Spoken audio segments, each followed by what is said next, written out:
podcast is part of the Sports Social Podcast Network.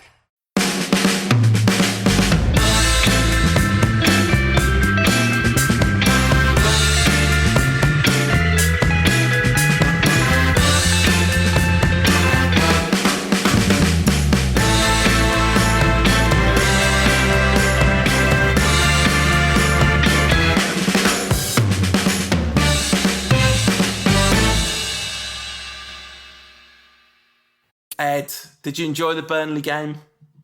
Yeah, I especially enjoyed the cult of Mourinho. No, and we're there. Are we allowed to talk about this? It's, last week we made an analogy to Donald Trump. We've done that a few times. We got the wrong dictator. It's Kim Jong-un, Mr. Banter himself. Top Bants, Kim Jong, my favourite murderous dictator by miles. If you have to pick a favourite murderous dictator. This is the cult of Mourinho. I'm surprised he hasn't got us walking in straight lines, waving our red flags, going, it's all the media's fault, isn't it? And Ed Woodward. I'm against plain banners. I'm 100% not in favour of plain banners in almost any circumstance other than triumphalism. I'm talking of North Korean rallies. But it was very funny. It was much better than wrong one, Moyes out. Yeah. No.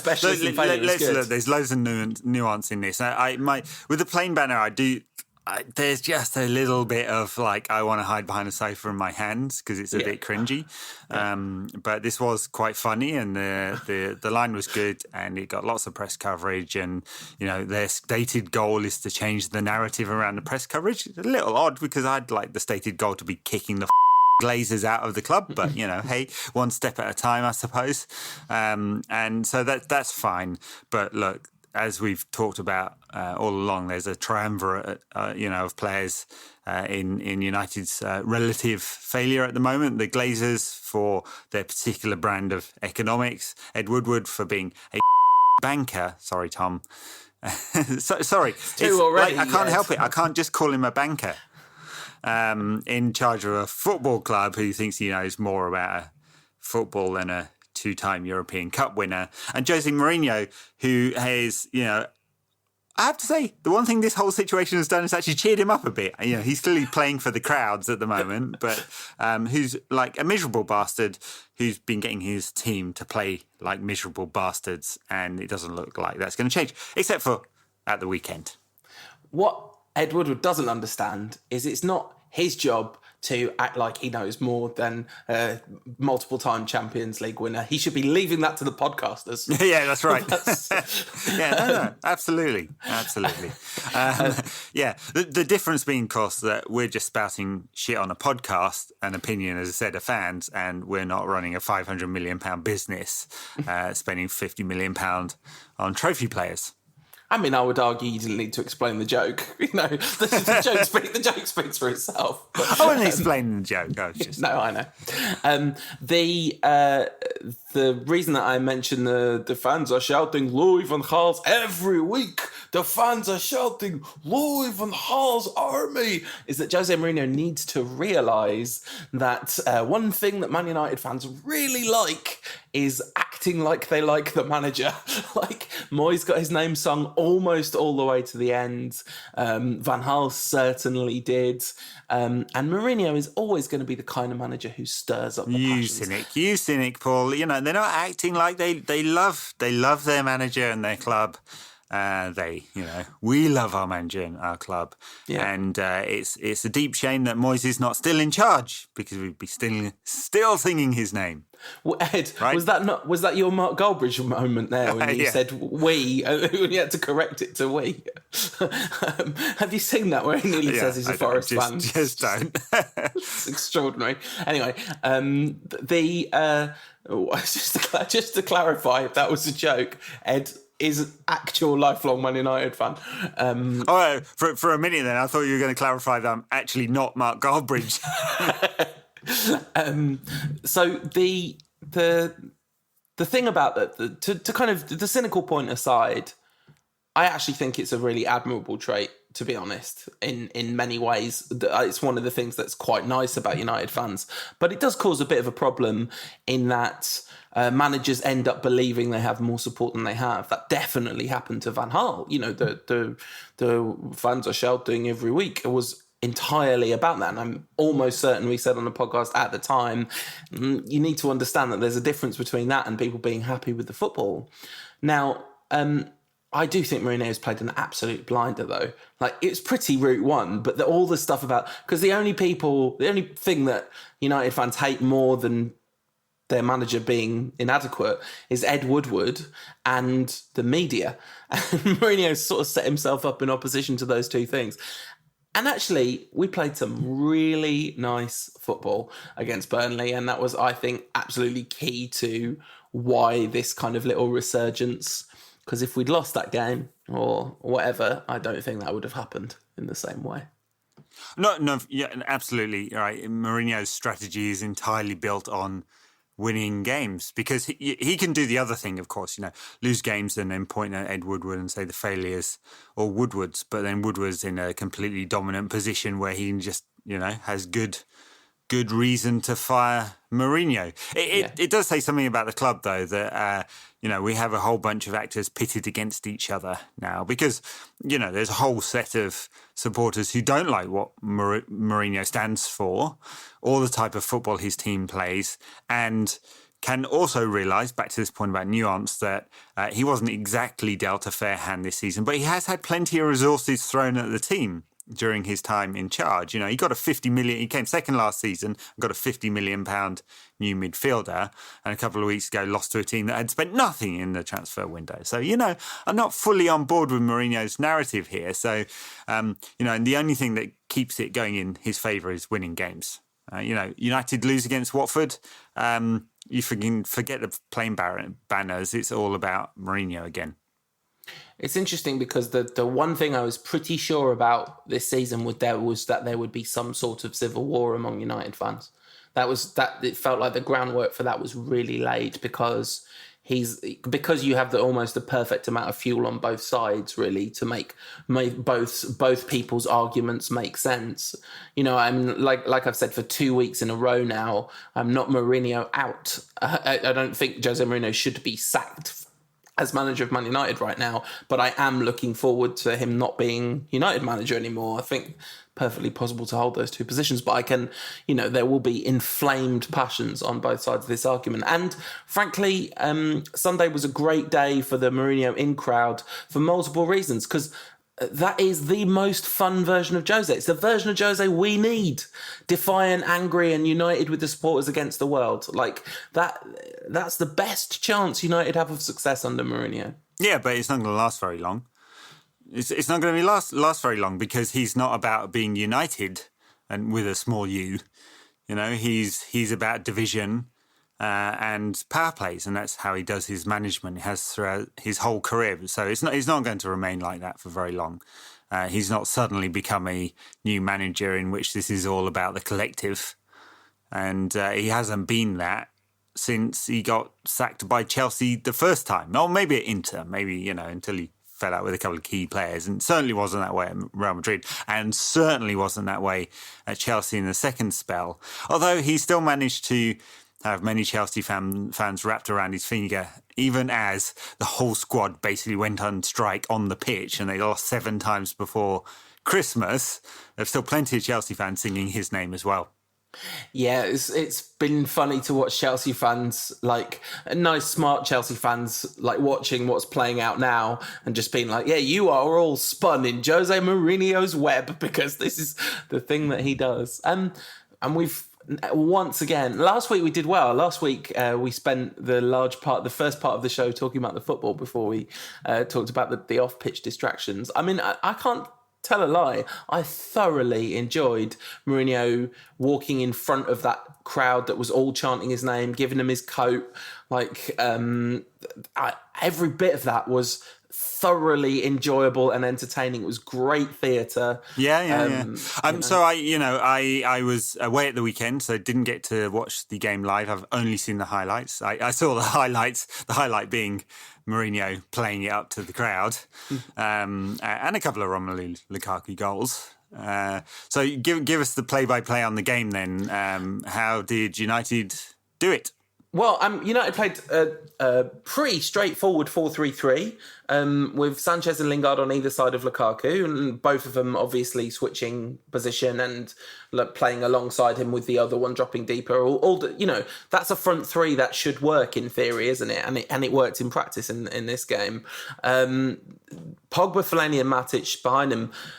Pogba with another just a weird game. Just doesn't look like he wants to be there, and yet he also looks like he's by far the best player in the team. So there was a bit of both about Pogba against Burnley, I thought. A player who had an excellent game, inarguably excellent game. The data backs this up as well. I remember thinking it while watching it and then looking at the numbers afterwards and being like, yep. And that was Marouane Fellaini. This is the, I don't know what it is, 3 in 10 games where Marouane Fellaini looks like a really competent footballer. And actually he was a really important part of the puzzle, both in terms of defence and attack in this game, which is a strange thing to say about Marouane Fellaini, but we all know this happens from time to time. And no one in the back four made a calamitous error at any point during the game. So well done to them. This is the central defensive partnership of Smalling and Lindelof. Yep. So nobody made a terrible error. Well done. The goals were really nicely created. So Alexis Sanchez, who a player I've been extremely critical of, was, I thought, much, much better in this game. Only made it to like the 60th minute, I think, before being substituted, which was slightly surprising. He looked really fed up by that, actually. But yeah, his assist for Lukaku's first, I think, is absolutely beautiful. Just a really perfectly weighted cross and well taken by Lukaku. The second goal was brilliant work from Luke Shaw, and then a sort of what Ron Atkinson, a man I'm very reluctant to quote, used to call bagatelle football, where the ball was kind of bouncing around, but Lukaku was really sharp. Lukaku should have had more. He had big chances in the second half. One where he was probably fouled, but could probably have done better anyway. He sort of he did a step over and then knocked the ball round Joe Hart, but he just knocked it too far out of his feet and was then fouled, knocked over. Rashford came on for Sanchez and he got sent off after. I saw that. Yeah, interesting one. That one. Yeah, I mean, was he any more, guilty than Phil Bardsley? Well, no, Phil Bardsley was more guilty than him. But the referee didn't see that because the ref booked Bardsley for his reaction after Rashford had started going head-to-head, apparently, rather than for the challenge and the kick where Bardsley took Rashford out and then kicked him afterwards. Right. And what Rashford did was he went in expecting Bardsley to give him the head-to-head, where they rut each other like weird stags. It's a mating ritual, I think. Yeah, exactly. It's what footballers do. But Bardsley cleverly didn't play the game, so Rashford's head went down towards Bardsley's head with no kind of... I mean, it wasn't particularly forceful, but I think pretty sure that's a sending off in terms of aggressive or violent behaviour or whatever it's violent conduct, I'm sure, even if it certainly wouldn't have hurt Bardsley. But Bardsley, to his credit, didn't... Credit is a weird word. At least Bardsley didn't roll around and go, oh my God, I'm dead. Yeah. And a couple of minutes before that, Pogba missed a penalty. Oh. Is he off penalties now? Who knows? No, well, the fans are not shouting Louis van Gaal's army anymore, so maybe that's not the rules anymore. Do you remember that? The Louis van Gaal queue system, where you run pens until you miss one. He scored a penalty with that run-up, but Joe Hart was having absolutely none of it. There was like no way he was going to move early, so Pogba was going to have to hit it perfect, which he did not do. We don't want to be giving any credit to Joe Hart now. No, Come on. Well, United completely dominant in terms of the data in this game. 21 shots. That's got to be a high for some time, I think. 9 on target. That's definitely a high for some time. Yeah. United do not get 9 shots on target very often. 2.88 in the XG, totally dominant in terms of possession. And that 2.88 is 2.88 including the penalty. So even without the penalty, we're up over 2 XG, which is just means we created a load of good chances, and Burnley absolutely didn't, did they? No, No. I mean, I guess now we can dismiss it after United have won as part of the pattern that Burnley are in, because they're having a bit of a stinker of a season so far. But, in the wider context, see the whole and you see the truth. Burnley have been, over the last year or so, quite good at home, so this is a good win. Yeah. Absolutely. The substitutions were interesting. Herrera came on and seemed to be playing up front alongside Lukaku at one point, which was slightly strange. That was after the sending off. And then Eric Bailly talking about... talk about see the whole and you see the truth. He was brought back into the fold, but after the 90th. Yeah, after the 90th minute, which is both a compliment and an insult at the same time, I guess. Lukaku's performance was interesting. He could have put the game out of sight. There's no question he could have put the game out of sight. And arguably, I think he probably should have done. But, 2 goals and we won 2-0. And you can't complain about that unless you're crazy. No, right. 2 goals, difficult ground to win at, or has been over the last year or so. Good performance. Data looks good. Fans are happy. José Mourinho goes strong. Jose's happy. Going to the international break. We lose 4 players to injury. Jose can go miserable again and get spanked at Watford. That's the narrative, right? Something like that. Mourinho was asked about the playing banner, obviously, and said, I don't look up in the sky during games, which I just enjoyed. I don't know why, but I enjoyed that. And he said, but this victory is for Edward Wood. Edward Wood has won 2-0 today. It's like, do you really believe that? Or do you think that you've somehow won 2-0 in spite of him? Yeah. Well, he's just been cute, isn't he? Yeah, he is. And it was indeed cute. He had a cute day. He just all round, Juan Mata, not in the squad at all, made up for it by going in the away end and having his name sung to him. With Anders Lindegaard. Anders Lindegaard? Yeah. Oh, I did not see that old Anders was back. I'm surprised they didn't put him on the bench for old time's sake. But of course, isn't he at Burnley? I don't know. I've lost focus on his career. Maybe he's not. I don't know where he is. Burnley have got an awful lot of goalkeepers, though. Yeah, I would maybe be not. Surprised. Well, Mata's been a bit of trouble, isn't he? Not in the squad. No, not in the squad at all. Was Anthony Martial in the squad? I think he might have been in the squad. Don't remember. He didn't get any time on the pitch.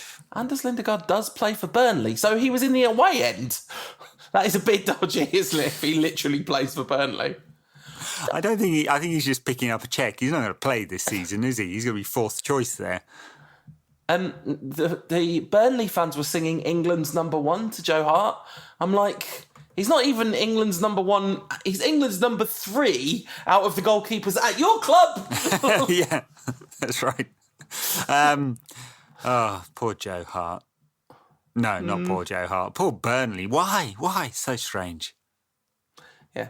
They just didn't want to give Anders a game, did they? No. It was nice to see Lee Grant trying to cheer Alexis Sanchez up. 2 players have had a similar career trajectory. That's right. Alexis got an assist. Yeah, really good one too. In his hour on the pitch. And he didn't play badly at all, which I think is the first time we can say that about him this season. Well, yeah, he had a good pre-season. That's about it. Maybe Alexis is suddenly back. And maybe so. And, it would make sense in a way because he played terribly in that opening game, but then was injured after that. So maybe that's why he played terribly in that opening game and he'll be back at full fitness. I remain suspicious, but eager to be proved otherwise. So I think that's everything we can say about that Burnley game. And we've not got a preview this week because we're going to go do a show during the international break when we'll preview the Watford game. But probably worth saying, a trip to Watford, no joke at the moment. The team that just beat us 3-0 just got beaten by them at the weekend, remarkably. Yeah, Watford playing well at the moment. New manager, good new analysis. approach, getting results. It's not like they went out and spent tons and tons of money in the transfer market. Good solid midfield, players scoring goals up front. Bit lucky the other week with Epue, who didn't get sent off for a an absolute leg breaker. But it's going to be a tough game. I guess we'll do a better preview than this one in next week's pod. We're doing pod next week. We're doing a pod next week. Wow. We'll be a bit closer to time and we'll work out how many of United's squad are injured in the international break. It was weird seeing international break Instagram posts saying Jesse Lingard all happy to be back with the England team and Pogba going and looking really happy to be away from Man United. Yeah. My focus post-World Cup has gone off England. Who are England playing? No idea. No, absolutely no idea. My affair with them was brief.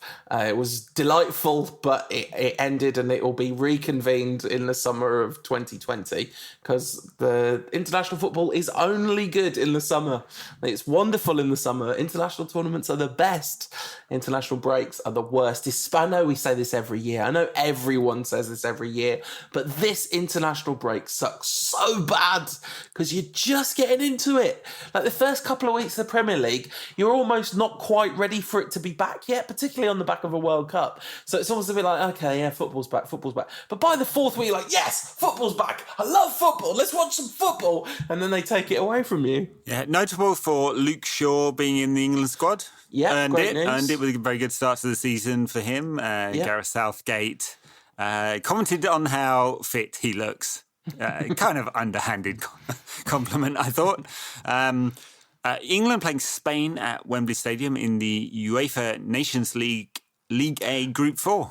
Do I have to learn what this is? Yeah, you do. So basically, it's basically a league system. So the idea is that it's more competitive than a whole bunch of friendlies if you have this, multi-month or maybe even multi-year league system where you can win something at the end of it. And does it relate directly to international tournaments? No. Okay, right. So it's fancy friend. It's the International Champions Cup, but actually internationals. Yeah. And then England are playing, that's at Wembley, by the way, against Spain. And then England playing Switzerland in the Kick It Out International. I don't think that's an international league at the King Power Stadium in Leicester. I'm guessing that if Kick It Out are supporting this one, Jamie Vardy's not coming out of retirement. Has he retired from international football? He has, yeah. Oh my goodness. Maybe for this reason, because he was like, there's a game at my home stadium and it's sponsored by the anti-racist campaign. So, yeah, good luck to England. Who cares? Who cares? Like, wake me up in just under 2 years. So, United interest all over the place. Oh, I wanted to mention, this is not anything to do with United, but I was so happy that South Korea won the Asia Games because this was literally Son Heung-min's last chance. Draft and he'd have had 2 years of military service. He should be representing his country with an AK-47, taking on, Kim Jong. Nobody should be doing that. No. People should be representing their country at football. It's much nicer and better. So give us a background on this one. He's out of military service because they won the Asian Cup. Yes. So every man under the age of, I think it's 28 in South Korea has to do military service for 2 years by the time they turn 28. And for footballers, that generally means playing for the army team. So Son Heung-min would legitimately have had to pretty much next season leave Spurs to go and do his military service. But you get an exemption for exceptional sporting achievement. And there are a bunch of those which I think are officially recognised. So if you win the World Cup, obviously, if you win the Olympics or something like that, medal in the Olympics maybe. All the South Korea team that did so well in 2002 were let off their military service. So in winning the Asia Games, that whole team get their exemptions. Can you imagine how happy you'd be? Not only if you won something for your country, but also you don't have to go and leave Spurs to go and play for the army team for 2 years. All right, well done, Son. Yeah. That means we can be linked with him in the summer. That's a tenuous United link for you. Should we take some listener questions? Yeah, sure. So, friend of the pod, Liz Moore, at Liz Worsley on Twitter, says, is the apocalypse finally coming? Are Liverpool going to win the league this season? No. Man City are going to win the league. Looking worryingly good, though, aren't they, Liverpool? Don't like this. It's not good. It's not right. They'll be tired or whatever. Something will happen. Oh, man, imagine... Oh, no. I mean, listen, at some point in our lifetime, Liverpool are probably going to win the league again. We didn't die when they won it last time. A lot of our listeners definitely don't remember that, but it was bad and you didn't like it, but you won't die. I don't know. It might be close. Yeah. I mean, it could happen. They are good and he's a good manager and their squad is really good and they play nice football. No, right, let's stop here. Depressing me. Tara Camille at La Force number 12, friend of the show, says, given Ed Woodward once called Wayne Rooney Wazza, who else in the United squad do you think he addresses using their nickname? He's been increasingly going into the dressing room after the game and letting it be known he's been in the dressing room. Why doesn't he just appoint himself manager? I think he calls them in poggers. All right, poggers. Poggers. Young Lash. He definitely calls Jesse Lingard J-Lings, 100%. Do you think he dabs after he does it? Yeah. You don't think that Ed Woodward would be dabbing AOTS if United won the league? He'd be like Macron. Ed Woodward's a bit like Macron in a way, isn't he? He's sort a bit, of. Yeah. Like, I wonder. Both bankers, of course. Yeah. I wonder if Woodward is playing Fortnite just to get the latest dances. Yeah, probably. There's a bit of a dearth of good nicknames. There's nothing to rival the definitiveness of Wazza, is there? Like everybody called him Wazza. Do you think people go up to Jesse Lingard and call him J-Lings in real life? I don't think so. It doesn't really roll off the tongue. No. Footballers are not imaginative with their nicknames, No. They're either like it's an Azza of some kind, or it's like they add an O or an Y on the end to the actual name. Yeah, the pinnacle weird example of this is every fan ever calls him Keno, and every player that ever played with him calls him Keaney. So he was an O to all of us, but an E to them. It's very confusing. Are we going to win 3 trophies or 4 trophies now this season, says Sean Fields, 1995. I think he's dead serious in this question. What are you talking? There's no laughing matter. We've got the best away fans trophy locked up for the 400th consecutive season. Yeah, that's right. That trophy now is just going to be a crumpled up football manager's jacket on a plinth. I think rather difficult to win 4 trophies, given that City are winning the league and we are not winning the European Cup. I think we are going to win between 0 and 1 trophies. Ambitious. I mean, ambition-wise, my ambition would be we'll win 4 trophies, to be clear. How many trophies do you think we're going to win? 15. At Mini Iron Greek, including the under-23s, the under-18s, the under-9s, the women's team. The Kick It Out trophy, the most supporters on Twitter trophy, the best cult trophy. At Mini Iron Greek says, why do the majority of United's fan base eat up Jose's suddenly pro-fan rhetoric after it being non-existent for the previous 2.5 years? I like that question a lot. And it is a question that a lot of people should be asking themselves. And of course, there are genuinely United fans who always wanted Mourinho in the post-Ferguson era, who are happy that he's here, who like his shtick. And that's completely fine. But yes, it's very interesting that Mourinho struggling, looking around, flailing around to try and find an ally, has suddenly gone, I know. These lot will probably buy it if I shout at the media a bit. Hey, it works everywhere, yeah, as we've seen in the last couple of years or so. Early Joe says, assuming Tony V plays every game he's fit, he's the captain, how damaging could it be to United's right flank output? He says some other stuff, but I think that's a good summary. Could be, couldn't it? By the way, did you watch Diogo Dalot play in the under-23s game? Looked pretty tasty. It was an under-23s game. It'd be super. I'd be super excited if we had a new regular right back, because I think if Tony V plays every game that he's fit, it will substantially negatively impact United's right flank output, as it has done consistently for the last however many blooming years it is since he won that award. Yeah, I mean, look, it's hard to tell from an hour in the under-23s, but Dalot looks very, very quick, very, very confident, taking players on, and he's getting crosses in, I mean, I just hate to be route one cynical, but the first time he makes a mistake, this is going to be right. Well, you go and sit in Luke Shaw's old seat in the cellar, and Tony V's going to be in the team. No, that's right. 6 months. I think some people suggest that Mourinho is anti-youth, and I think that's not quite the right analysis. I think what he is he's completely neutral. It doesn't matter whether you're 35 or 20, he expects exactly the same from you,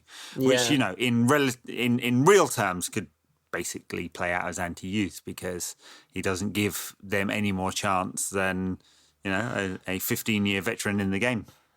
I mean, the other thing that I think is genuinely potentially a thing is that Dalot's Portuguese, and Mourinho has consistently been much more positive about Portuguese youngsters than other people from other places, which is so maybe that gives him some sort of chance, because he wants to build a relationship with him so that he can win the World Cup with him in 10 years or something. At 263MJ says, is the Burnley win enough to appease the Mourinho out contingent, or has he simply not done enough for the club to be out of the woods yet? It depends whether you're the contingents on Twitter or in the away end, right? Are we going from game to game at this point? Like, what are we doing? Mourinho goes from game to game. Is it like, if we win... personnel, tactics, relationship with the media and the fans. If we win, then we're Mourinho in, and if we lose, then we're Mourinho out. Surely there has to be more to it than that. Surely it has to be a little bit more underlying beliefs, because the thing about that game, because game to game, nothing's going to change my underlying beliefs about what's going on now. It's going to take trends and patterns. If he somehow continues the trend of playing some good football in front of a really engaged crowd and working with that crowd and working with the players and generating a, if not positive, then at least defiant atmosphere around the club, then great. But this one game doesn't change anything. And anyone who's like rampantly Mourinho out right now, I feel like what's the point? Fine, replace him with someone else and hope for the best. That it doesn't feel like that the time is right for that. Why not just let this season play out as the way it's going to play out? Start planning for the future, because the future doesn't involve Mourinho. The future was beyond 3 years, was never going to involve Mourinho. No, that's right. I mean, I think that the fact that Woodward has indicated that the club is going to appoint a director of football means that they will probably shake up the management and the intermediary, all at the same time. So, I'd be really surprised if Mourinho stays beyond this summer. I know he's got a contract and he has a habit of sticking it out no matter how bad it is to ensure he gets his payoff.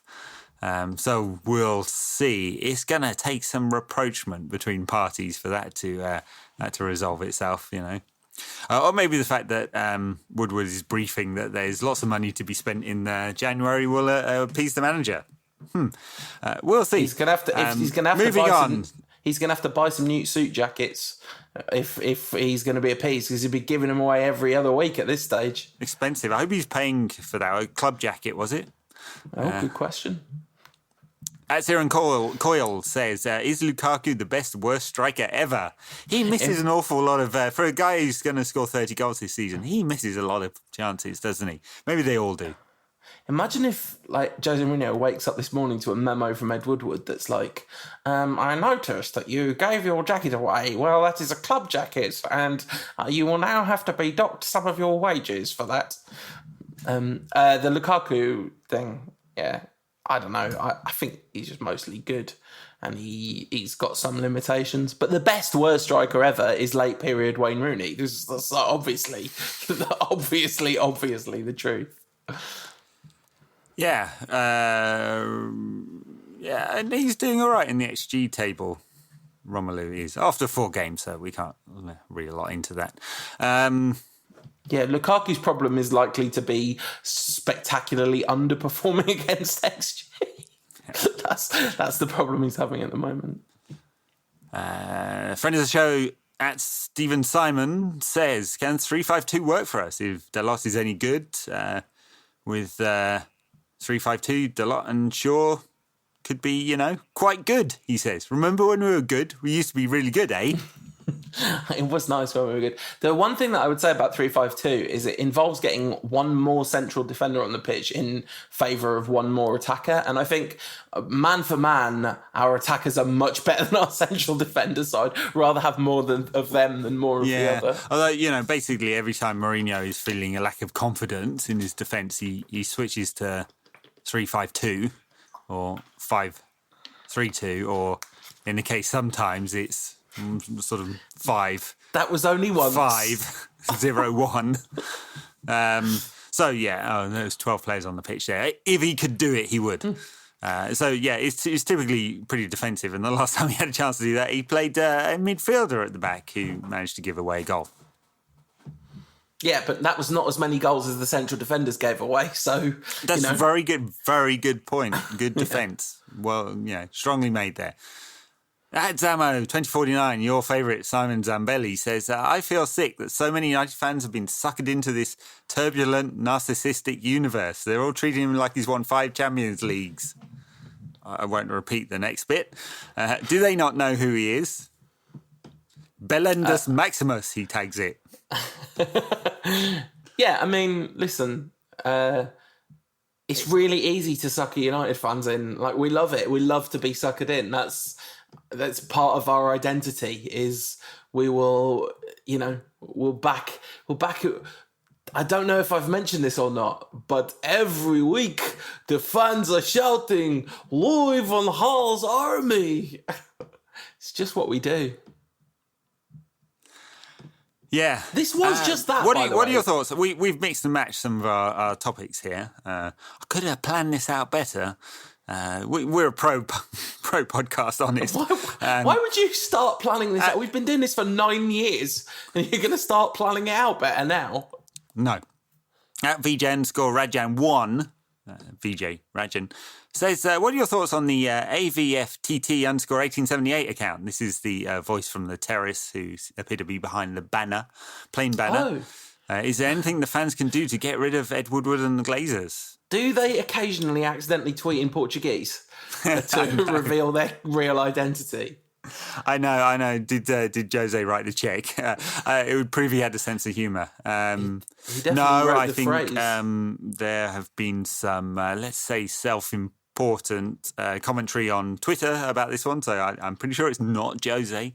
This is a group of fans. I found the statement a little bit strange. I have to say, it's sort of mix and match stuff. So the stated goal is apparently to change the media narrative. So they want to change it away from being around the crisis of Mourinho to being the crisis of Ed Woodward's making. I kind of don't understand why, because the ultimate problem is the Glazer family and their ownership and stewardship of Manchester United. They've appointed a stooge in Ed Woodward to run it for them in the way that they are happy with, that maximises their profit, given the balance of investment they might need to ensure that United's business model of Champions League football continues, and, sponsors and paying their dues with that Champions League football. So Woodward goes, it's just some other bean counter in place. So I think the aim is in the wrong place, and the sort of bête noire of the media is kind of wrongly sought out too. But hey, it's fine. We spoke about it before. It was a funny banner. I just don't think it's likely to be very effective. We'll see where this campaign goes from here, whether it grows or dies to death. Do we know where it's come from? Like, do we know where these people that are associated with fanzines, are they online type supporters? Are they regular match go? Not that I'm saying one's better than the other. I'm just asking out of interest. I don't know. There's a few people who are may have been involved in some fanzines who've seem to be tweeting about it a lot. But I don't know. So I'm sure some people on Twitter know, but I haven't dug into it enough. I can't believe... We'll see. Look, I think if this is the start of a campaign to highlight that the Glazer family's ownership of Manchester United has been extremely damaging and the ultimate damage is shown out on the pitch, I think that's fine. If this is a cult of Mourinho, let's point somewhere else, the Ed Woodward campaign, then I think it's kind of barking up the wrong tree, to be honest. I can't believe you said it's definitely not Mourinho that's running it because it's self-important. That does not rule out Jose Mourinho for sure. Very true. The thing that you said about the cult of Mourinho, even just the cult of personality around Woodward is nonsense. Like, Woodward is a symptom. He's not the problem. No, that's right. I think that's it's much more eloquently put than my rambling. But yeah, that's exactly right. That's exactly why I feel a little bit uneasy about this. Yeah, it's I don't know. That banner was funny and the choice of wording was funny.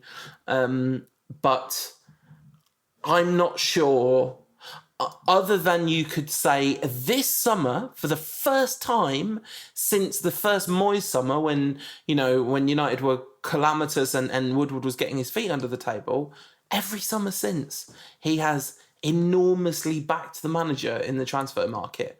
And, he's done some slimy things, like the way he sacked Moyes and the way he sacked Van Gaal. From all the media reports, both seem to be pretty sort of weaselly, basically. And all the stuff this summer was frustrating. And I guess you can argue that United have been a real failure in his era. But like Ed said, this is... if Woodward goes, it's not like Eric Cantona's getting his job. Well, wouldn't that be fun? Yeah, it would.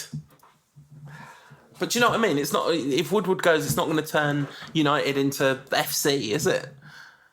No, it's not. It's not. The only thing that turns United into FC is for the Glazers to sell to a consortium of fans. Yeah. Seems unlikely at the current share price. That would be given the premium about a $5 billion transaction. Yeah. You got spare $5 billion? Know any multi-billionaires? None. You know loads more multi-billionaires than me, Ed. I, on the other hand, do know some, yes. Yeah. Yes. I don't think, knowing said billionaires, that they are likely to be investing in United. Damn it. All right. That's it on the question front. That's it on the show. It's a short one this week. I mean, we could talk some more. Nah. United were good. It was really fun. The Burnley game was really fun, and I nearly didn't watch it because it wasn't on TV in the UK, and I did not get a ticket or tried to get a ticket. But I was very glad that I ended up watching it because it was very entertaining, and United, all the kind of things that I'd hoped were true about the Tottenham game. Actually, the team actually looked pretty coherent in that first half. They were really good, and they were sort of let down by defensive errors. All turned out to be sort of true because the team looked united and together and marvellous. Right, good to see. Quick update on the other teams, because we said we would. United women haven't played since we last talked. Right. Game coming up for the weekend. United's under-18 team lost 3-1 at Middlesbrough. Boo. Oh. Boo. United's under-23s beat Stoke 1-0 at home. Beautiful Angel. One of those three. Gomez goal. Really nice goal. If you haven't seen it, check it out. It'd be great for Angel Gomez to have another really good season this season, because he's sort of not exactly gone off the boil, but not quite. Not quite broken through yet, but he's still a young chap, and very. He's got enough talent to make it, but that alone is never quite enough at United. But Angel, I want to call him Angel, not Angel. But it's Angel. It's Angel. Yeah. Good luck to you. Very nice goal. And with that, I guess it's see you next week. Yeah, absolutely. Patreon backers, stay tuned. Everyone else, we'll see you. Thank you for listening to another episode of the Rantcast. If you enjoyed the show, you can be thankful to the people who bring it to you. And that's those of you who choose to back us at patreon.com/Rantcast. Absolutely anything is super helpful to us, even if it's the minimum level of backing. If everyone backed us at the minimum level of backing, that would be absolutely amazing. If you choose to, you can back at a higher level and get some goodies. $5 a month plus VAT gets you bonus content every week. And this week, we took a pretty in-depth look at some of the more unpleasant sides of Manchester City's 10 years under their new owners. But what is the cost of that? And don't you even have an obligation at some point to say, what are we doing here? What is all this for? I think there is an obligation. Obviously, look, we have red-tinted glasses on. Yes. And so, we it's quite easy for us to point out the flaws, and it's quite easy to push back and say, whoa, you're just United fans, But I think there is an obligation on City fans to question the cost the blood on their hands, if that's not too hyperbolic phrase about this, because it's true, right? This is it's deeply troubling where the money comes from and what the owning family, the royal family, takes as their kind of attitude towards the world, dissent, politics, human rights, employment, education, their neighbours, and so on. But the thing that I would say, though, in counter to that, is City fans are being exploited essentially for the benefit that the kind of almost like they are victims in all of this as well, in terms of the kind of soft power of it all. They're having the wool pulled over their eyes to an extent, or that their loyalty and their affinity. This podcast is part of the Sports Social Podcast Network.